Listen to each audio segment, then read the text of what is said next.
13 দিন।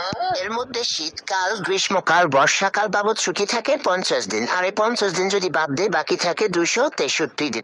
আর আমরা যদি প্রতিদিন 8 ঘন্টা ঘুমানোর পেছনে ব্যয় করি তাহলে 122 দিন চলে যায়। আর এই 122 দিন বাদ দিলে বাকি থাকে 140 দিন। আবার আমরা যদি প্রতিদিন 1 ঘন্টা করে খেলাধুলার পেছনে ব্যয় করি চলে যায় কয়দিন? 15 দিন। আর বাকি থাকে কয়দিন? 126 দিন।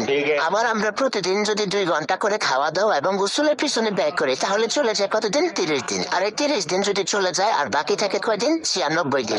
আবার আমরা যদি প্রতিদিন 1 ঘন্টা করে কথা বলার পিছনে ব্যয় করি তাহলে চলে যায় কয়দিন? 15 দিন। আর এই 15 দিন চলে গেলে আর বাকি থাকে কতদিন? 89 দিন। আবার আমরা বছরে পরীক্ষা দেই এই 35 দিন। আর এই 35 দিন যদি বাদ দেয় তাহলে থাকে আর কতদিন? 46 দিন। আবার বছরে ঈদ আছে, বিভিন্ন উৎসব আছে, কনসার্ট আছে, এই বাবদ চলে যায় 40 দিন। আর যদি 40 দিন বাদ দিয়ে দেয় আর থাকে কয়দিন? 6 দিন। এর মধ্যে আমরা বছরে অসুস্থ থাকি কমপক্ষে 3 দিন। আর এই 3 দিন যদি বাদ দিয়ে দেয় আর থাকে কয়দিন? 3 দিন। আবার আমরা বছরে ঘুরতে যাই কমপক্ষে 2 দিন। আর এই 2 দিন যদি বাদ দিয়ে দেয় তাহলে থাকে আর 1 দিন। এখন অনেকেই ভাবতে পারেন যে তাহলে আমাদের হাতে পড়ার সময় থাকে 1 দিন, তাহলে জন্মদিন যাবে কোথায়? আর এই জন্মদিন পালন করতে আমাদের